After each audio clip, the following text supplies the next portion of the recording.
I emerged slowly into the art world. It isn't all of a sudden, is it? It's like anything. It took years. Within the layers of acrylic paint stretched across the canvas and the text inherent on many of these paintings is the story of how Sheila Norgate became a renowned artist. It really got started in the 80s when I had a really serious health crisis. Really, I nearly died, and that kind of experience changes you.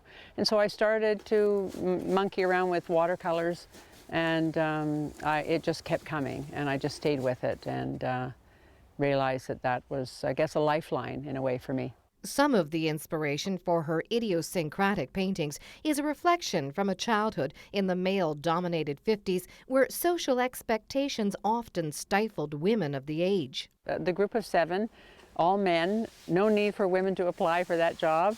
It was the furthest thing from my mind. I didn't think I was going to be an artist. I didn't have any particular aptitude. Turns out I had a voice, and that's really, I think, what good art is that you have a voice somehow and you need to express it.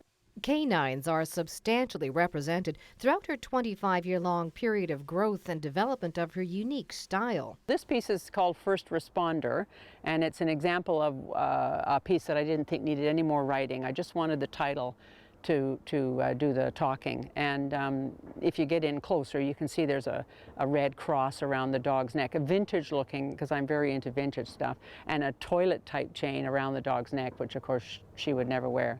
But that's an example. That's how I feel about my dog, that she really was like a first aid treatment for me, for my heart.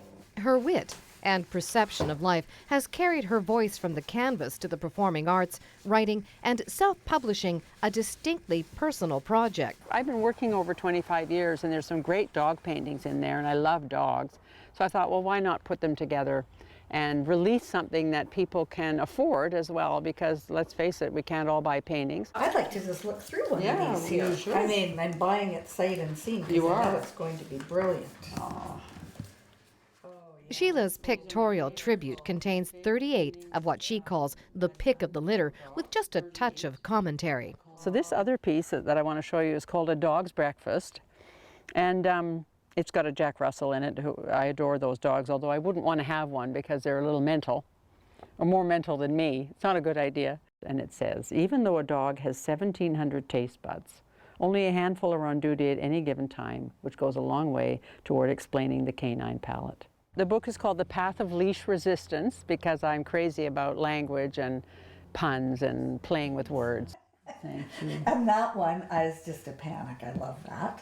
It's for fans of my work, dog fans, dog crazy people, dogs themselves. It's for my dog, Rosie, who I've dedicated it to, who has changed my life, like absolutely changed my life. The paint will continue to flow for Sheila, and so will the pen. She is also working on a memoir. So it's very much about my mother's life and that generation of women that had no voice, really. I think I'm speaking for, or kind of feel like I've got a lineup of women relatives behind me that are rooting for me to say something.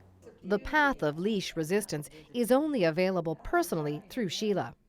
For Go on Shaw TV, I'm Annette Lucas. I've seen some of these. That's just great. Yeah.